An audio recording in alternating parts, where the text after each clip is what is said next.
Topping news, the state funeral service for the late Honorable Obie Wilchcombe, Member of Parliament for West Grand Bahama and Bimini, Minister of Social Services, Information and Broadcasting, and Leader of Government Business in the House of Assembly getting underway today at Christ Church Cathedral in the nation's capital. Family members, current and former Governor Generals, government officials, members of the opposition, and close friends all gathering to pay their respects and honor the life and contributions of a respected leader.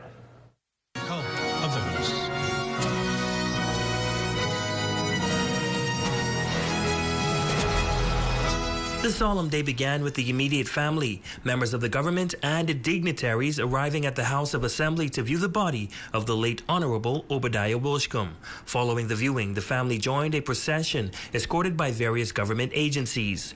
With reverence, armed forces stood in formation on both sides as the body of Obie Wilchcombe was reverently carried along George Street. This somber procession led the way to Christ Church Cathedral, where the state funeral commenced.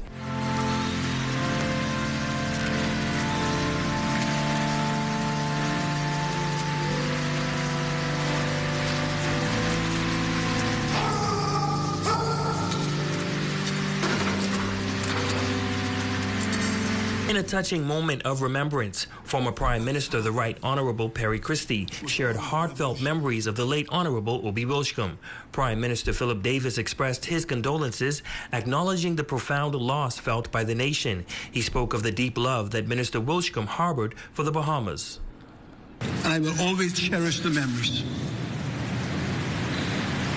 of when disaster impacted his constituency. How he would have us, his colleagues, walk with him, house to house, and where we would watch the oneness between himself and his constituents.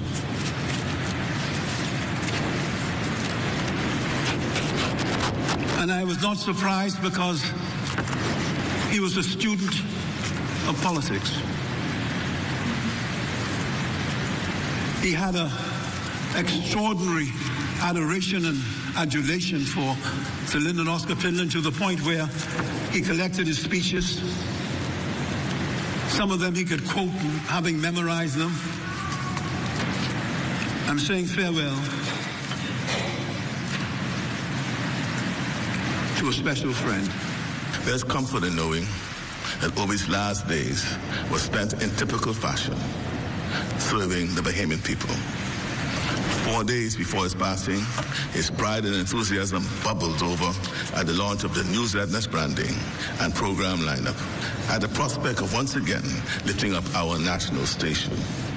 His presence the following day at the memorial held for George Smith in Exuma was a testament to long-standing political friendships. And the day before he passed, in his passionate speech to the women's branch of the Progressive Party in Grand Bahama, he issued a charge which should guide us all into the future. Whatever we are and wherever we are in life, let some of his final words on that day live on in our memories. Leader of the opposition, the Honorable Michael Pintard's remarks were marked by a mix of somberness and humor as he recalled moments of collaboration, debate, and shared experiences with the departed parliamentarian. Members of the opposition respected Obie Wilchcombe, and we will miss him. We will miss him in large measure because he sought to bring the political temperature in the country down. The tribalism and the level of anger that we often display has been counterproductive to our development, and Obie sought to lower the temperature. And no matter how fierce our exchanges were in the House of Assembly, while I would seek to hold on to the anger for at least that day, that week, maybe that month, Obie immediately upon completing that exchange would sit down and lean around the clerk so he could see, and he'd say, "Marco City, you okay?"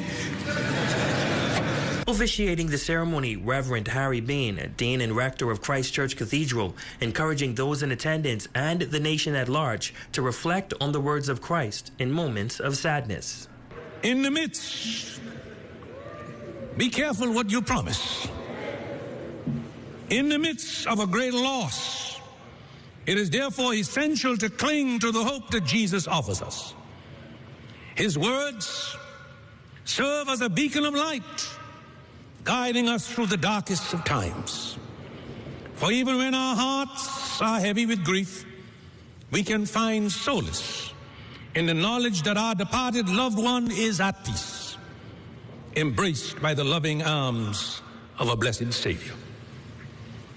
Following the ceremony commemorating the life and contributions of the late Honorable Obie Wilchcombe, the procession escorted his body to Parliament Square, where the committal service unfolded. The atmosphere at Parliament Square was one of reverence, as prayers were offered over the departed statesman.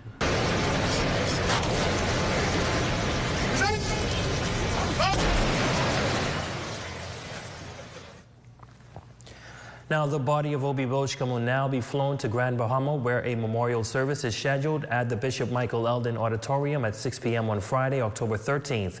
A funeral service is slated for Saturday, October 14th at 10 a.m. at the Cathedral of Christ the King.